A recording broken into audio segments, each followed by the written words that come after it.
Everyone, thank you for tuning back into my channel. So the topic of this video today is going to be about marriage, some of my views on marriage, and regarding how many amazing marriages do you guys really see. And I really want to make this video as interactive as possible, so please leave comments down in the comment section and really share your thoughts and perspectives regarding this. I've seen less than a handful, literally maybe less than 3 marriages where I was like, wow, they are on absolute fire, those two. They were born for each other. I really want that and I'm missing out. I've literally almost never thought that, okay? In 30 years, guys.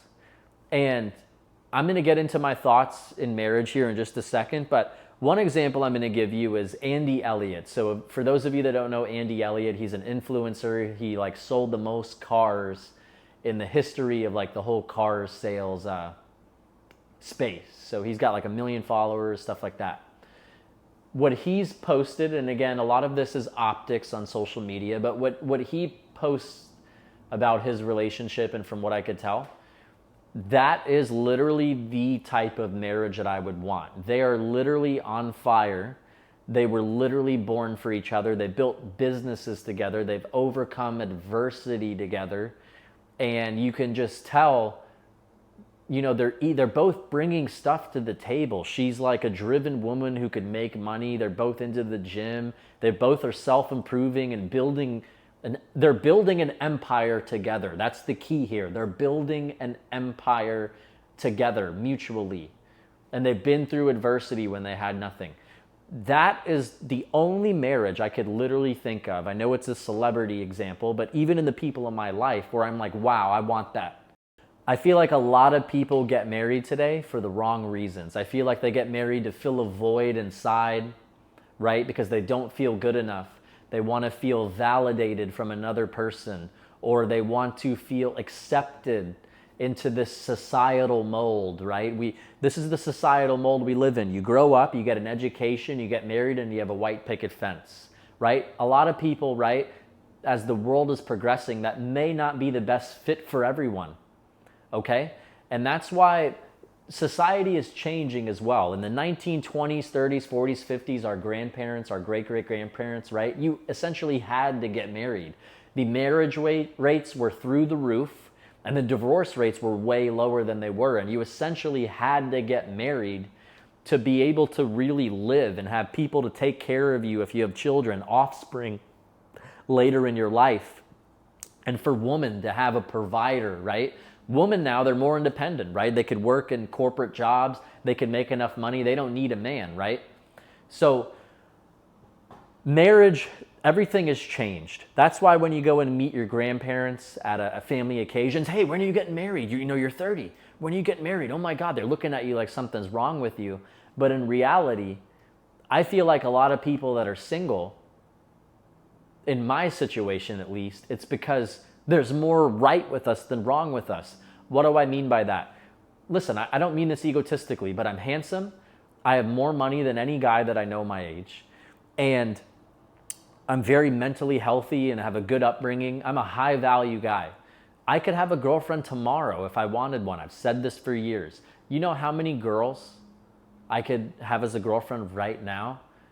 I'm holding out for something better, something that I really know is right for me.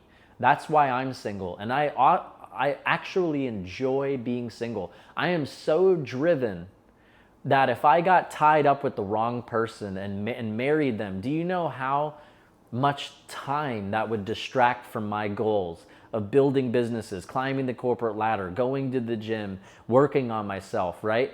The biggest decision anyone's ever going to make in their life is who they partner up with, okay? That's the biggest decision you're ever going to make in your life. And there's a lot of girls I meet, and I'm very good at reading people and intuitive. There are girls I can meet that are drop dead gorgeous, and I've met them, and we're vibing and they liked me, but I knew right away this girl is a problem.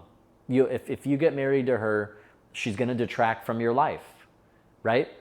And so I just don't pursue anything with those types of girls. And a lot of people get married due to loneliness as well, in my opinion. They reach an age where they feel like, hey, I want to be accepted. Maybe they want kids, so they have the pressure of a biological clock, especially women. Once women hit 30, 31, 2, 3, 4, and they want kids, guys, women that I know, that I worked with in the past, they told me, Eric, I'm going to put you on game right now. A lot of women that I know, because I'm a woman, when they turn 30, 31, 32, they literally just go with the next guy so they could have kids. They literally rush it. They know that maybe they're not like soulmates per se, but they have no choice, and because they want children, and they just go with the next guy. So picture a lot of these girls, right, that screwed around in their 20s, had fun, partied, right, passed up on all these great guys. But then when they hit the wall and they realize, man, I want kids, I've been partying for the last decade, I'm 33, this guy, he's good enough, I'm going to go with him. At least I'll have kids. If it doesn't work out, it doesn't work out, right? I would never be that guy because I'm smart enough to know if I'm getting played, but it'd be horrible to be that guy. And there are a lot of guys that are like that. So again, I think a lot of marriage is societal brainwashing and societal molding, if you will, right? It's funny that a guy like me, right, that is handsome, that is extremely successful, right, and who's been single for many years, I could walk into a family reunion and all the elders, right, that don't even know me that well, right, like I'm talking like people like in their 60s, 70s, 80s. And then there could be a guy that's 6 years younger than me, 24, has credit card debt, is skinny, doesn't speak the best, but he has a girlfriend, right? And it's funny how the elders, or a lot of people that are NPCs and brainwashed by society, will say, Eric, there must be something wrong with him. He's handsome, he's older, he's single, like there's something wrong with this guy. But this guy, right, who makes less money, who is in less good a shape, is less disciplined, is less attractive to the opposite sex in every regard, every aspect, looks, money, status, but he has a girlfriend, an average girlfriend. He knows what's up. He's on a better trajectory in life. That is such a flawed way of thinking, right? It's so flawed. And what's funny is as I've gotten older, I used to be that guy in my early 20s and in college, high school. I would see people getting clicked up, partnered up. And I did have thoughts back then of, man, I'm just not good enough. I'm just not good enough. I know a lot of people watching that video would think I'm just not good enough. Well, after a year of self-development, becoming a completely different person, becoming damn near a millionaire, becoming handsome, successful, independent, liking being single, that takes a lot from me to actually give this up now, give up my goals, give up my freedom, give up this for someone else, right? And it's going to take a lot. And there's a lot of guys that I've seen that have, and again, looks aren't everything, they're not, but they have average wives, average in every way. I could get a girl like that. I canceled the date with a girl tonight with a very sweet average girl. I canceled the date with her because I knew deep down she was looking for something very serious, and I, with her, wasn't looking for something that serious, and I went our separate ways. But the point I'm trying to make is when I walk into the room, right, a lot of people from high school or people, that got married at 21 years old, they know deep down, they know all these years later, Eric could get my girl, right? He could get girls better than my girl. Whereas 10 years ago, right, that wasn't the story. So you could see, guys, men age like fine wine if you keep improving over time. So I'm going to get into some deeper topics now regarding marriage and my real thoughts about it. So the divorce rate is right around 50%. This is my biggest fear in life, guys, is divorce. So flip a coin. Literally, regardless of who you marry, flip a coin. That's the odds it's going to work or not. Now, I'm someone who has a lot of assets and resources that I've accumulated due to my hard work. So my biggest fear is marrying someone. Imagine a business decision.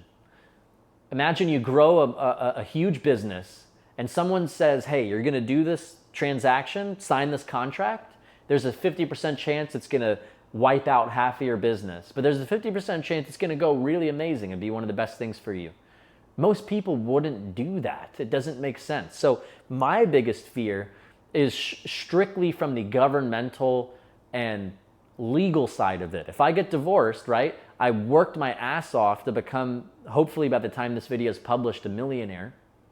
And if I marry a girl, we are together 2 years, she could cheat on me or something could happen, right? I could be a faithful, loyal husband. She divorces me, I lose half my money that I've worked hard for. That's my biggest fear. Now, people watching video will say, Eric, just get a prenup, just get a prenup. I've done countless hours of research on prenups, and they don't always hold up in the court of law, and a lot of it depends on what state you're in.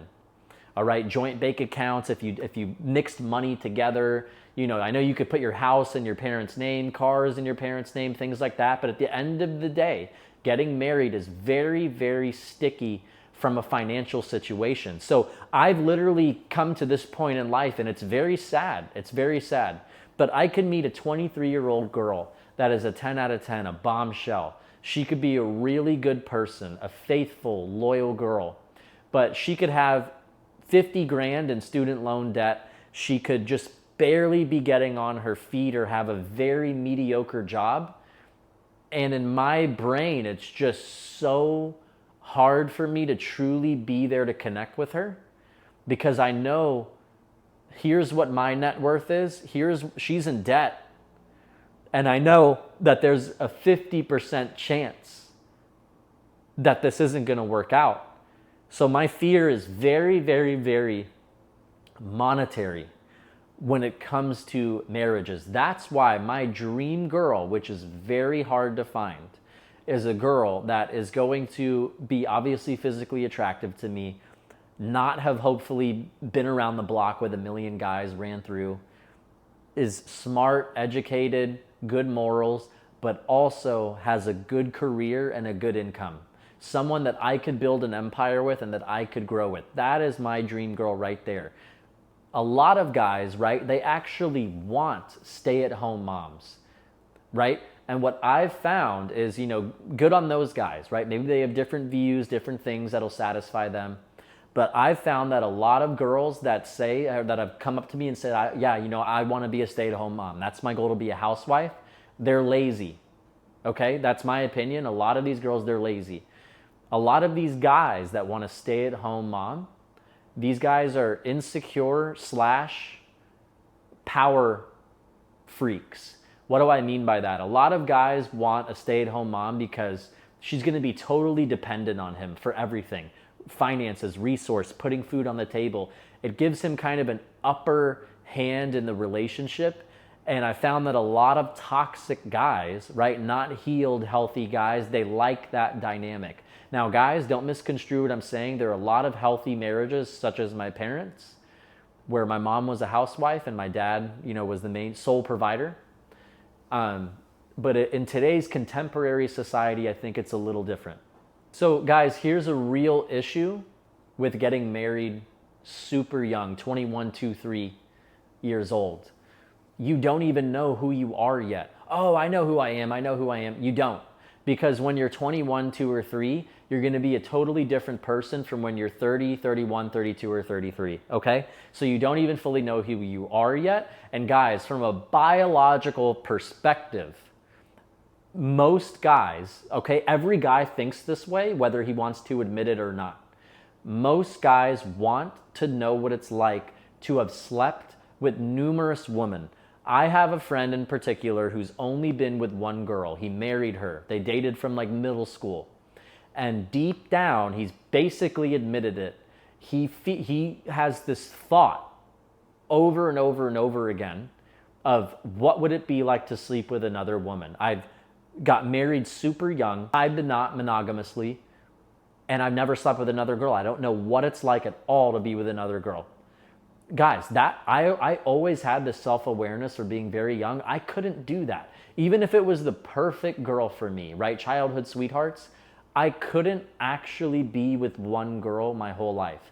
I knew that I was going to have to get out there, sow my wild oats, have my fun, get it out of my system, then I could focus on that. So guys, I've had enough sexual experiences now and experiences with women to where I could genuinely be monogamous and happy with one person the rest of my life because I've got it out of my system, okay? I really think as a males and masculinity, you have to go through that hoe phase, if you will, or learning pickup, cold approaching, dating, and get those notches under your belt, as superficial as it sounds, so you could have that fun and not always be thinking, what would it be like? Man, you know, I've only been with 1 or 2 girls my whole life. Now I'm married at 25 and I can never be with a girl the rest of my life. This is what leads to a lot of infidelity, a lot of cheating and regret, okay? I'm not gonna have that regret, and I never wanted it. So guys, a lot of people, males in particular, if they haven't sowed their wild oats or had many sexual experiences with women, deep down, sometimes that manifests itself in a monogamous marriage as starting to resent your partner, okay? So let's say I'm 22, I got married, I've dated this girl since early high school, got married, only been with her, graduated college, proposed, okay? By the time we're 26, 7, 8, and I'm really thinking those thoughts of, man, I just wonder what it would be like to be with another girl sexually. I love my wife, but you know, I just feel like I missed out. It manifests itself in starting to resent your partner a little bit. And that's not good. You don't want to resent your partner. Guys, my views on marriage is I want a loving marriage where I'm building an empire. I know what I bring to the table. I bring a hell of a lot to the table. I'm a high value guy, smart, with good morals, okay? I'm good in the bedroom. I make more money than literally anyone I've ever met. I know there are guys out there that make more money than me, but I make a shit ton of money, right? I have a good body. I have everything literally in my favor. I'm just not 6 foot tall. I'm like 5'9", which that's fine. That's literally, other than not being 6 foot tall, I'm literally that guy in every aspect of life. And I know what I bring to the table. And this is what's a little lonely and sad for a guy like me. I'm literally that guy. I could get a date every night of the week if I wanted. I could go on Bumble, swipe. I could get girls and sex whenever I want. Female companionship whenever I want. And I see that most of these girls, they have nothing to offer me. Nothing. Besides how they look and in physical intimacy. And that's not enough for me because, again, I'm not going to risk this whole empire I built and take a chance for a girl that really that has nothing, that brings nothing. She's a good person, she's very pretty, but she's 23 and she's in student loan debt. It terrifies the crap out of me. And so again, I feel like if I could just drop her out of the sky, I've met her a few times, but actually vibing on a personal level, that's a different story. But on paper, this is what I'm looking for. Gorgeous, smart, hasn't been ran through, and has a good income, and has goals in her career and doesn't want to be a stay-at-home mom. After those boxes are checked, then if we truly have a soul connection, that's the girl for me, and I'll know it. If they don't check some of those boxes or even one of them, that's when I transition with that girl into, hey, you seem really great. I actually just got done seeing someone. I'm kind of just going with the flow. I'm not really sure I want anything serious right now. I would love to hang out with you, have fun, see what happens. But I'm just kind of going with the flow. I don't like to hurt people. I like to be straightforward. What are you looking for? Does this sound like something you'd be open to? Guys, the reason I say that is because I'm essentially feeling out, is this girl down to maybe be casually date, be friends with benefits, be a fling per se, right? Guys, I have a lot of flings and I know going into them they're flings and I feel totally fine with them as long as I know I'm not hurting the other girl. I believe in karma, okay? I've never hurt woman. Now guys, here's another few things I want to mention in this video. So a lot of guys, when they hang out with their boys or they get drunk, or even my barber, I literally sit in this chair here. I got a haircut 2 days ago and she was telling me this. She was saying, men will come and get their haircut with me. She's a woman and they'll complain about their wives and how they're not happy.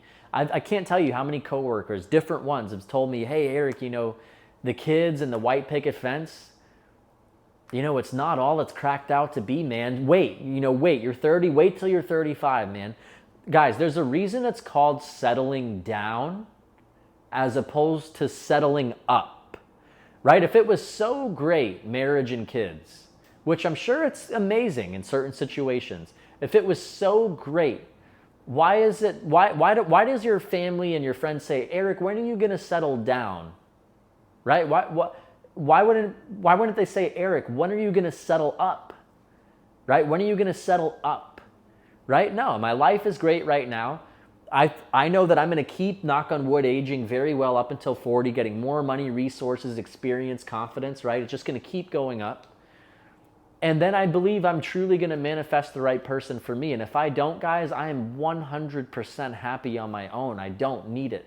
Now, a few other things I'm going to mention, and then I'm going to close this video out, is how many happy marriages, leave a comment down below of how many marriages or significant others you see that you really want. And what I mean by that is this: 50% of marriages fail. Okay? Let's take a guess that 15% of them are just coexisting. There's no passion anymore in the marriage. They're roommates, haven't had sex in years, dead bedroom, right? Let's say 15% of the remaining, they're just coexisting, they're not even happy. I think that's a pretty fair number. Let's say 10%, okay? So that was 65% we've covered so far. Let's say 10%, so now we're at 75%. Let's say 10% are just still together for the kids. They're just together for the kids. They're just existing. Okay? Right? So right there, I think that's a prudent number. That's 75% of marriages aren't good. That means 1/4 of them are good, where they're healthy, still enjoy amazing sex years deep into it. They still are on fire, have amazing chemistry, have the perfect dynamic. They were made for each other. I think 25%, right? I think that's way higher than in reality. That's why the marriage rates are declining and the divorce rates are going up. Our society, guys, we're 24 minutes into this video. Listen to this. Our society doesn't value the sanctity of marriage anymore. It doesn't. And as a high value guy that has a shit ton to lose and has my choice of a lot of the woman, it's going to take a needle in the haystack for me to get married. I know that I will probably one day, but it's going to be with an absolutely incredible woman. And I may not find her. I really may not find her. Because again, I'm not settling. I know what I want and I know what I bring to the table and I know what the risks are. And again, when there's literally 4 different girls I could call up at any point in time that I could have physical fun with right now. And when you get to the point where you don't need monogamy or a girlfriend or a wife for sex anymore, you look at women totally differently. I look at women now for what are their mindset like, their intelligence, their career, what do they bring to the table? It has nothing to do with sex because I could get sex whenever I want. Marriage actually is detracting from me, in my opinion, in that department, right? Being monogamous the rest of my life, let's be honest, guys, I'm fine with it and I'll really enjoy it with the right woman. But that's a sacrifice because I'm not monogamous. I've been with over 50 women in my life, right? I could get with women, I turn them down left and right now because I don't really do that anymore, stuff like that. But what I'm trying to say is monogamy in and of itself as a high value guy is a trade-off. It's a sacrifice. A lot of guys, I met a guy, he was really young, but he said he's excited for marriage for 2 reasons.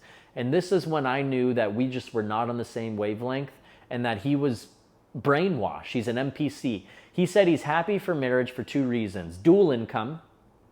Dude, marriage would never benefit me financially. That's because I've elevated to such a high point. And so I would never get married to a woman because, oh, she's going to help me financially. Like, that shouldn't even cross a guy's mind. The second thing is he said more sex.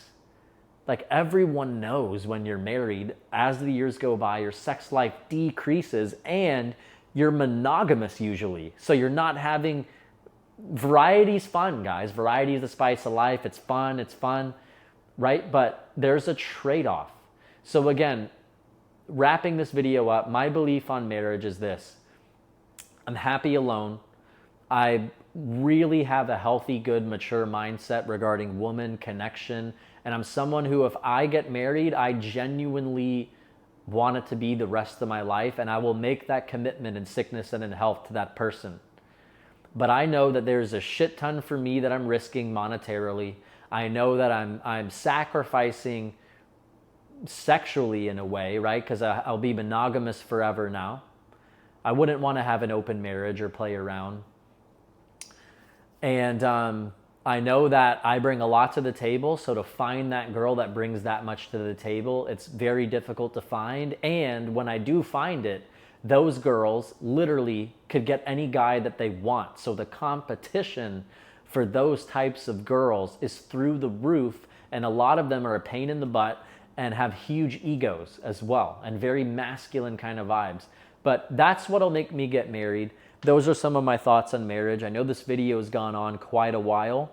So again, guys, I really appreciate you tuning in. Here are some of my thoughts about marriage and dating in modern times. Feel free to comment. Let me know what you think. Let me know if you agree or disagree with some of the things I'm saying. And like, comment, subscribe, and I will see you in the next video.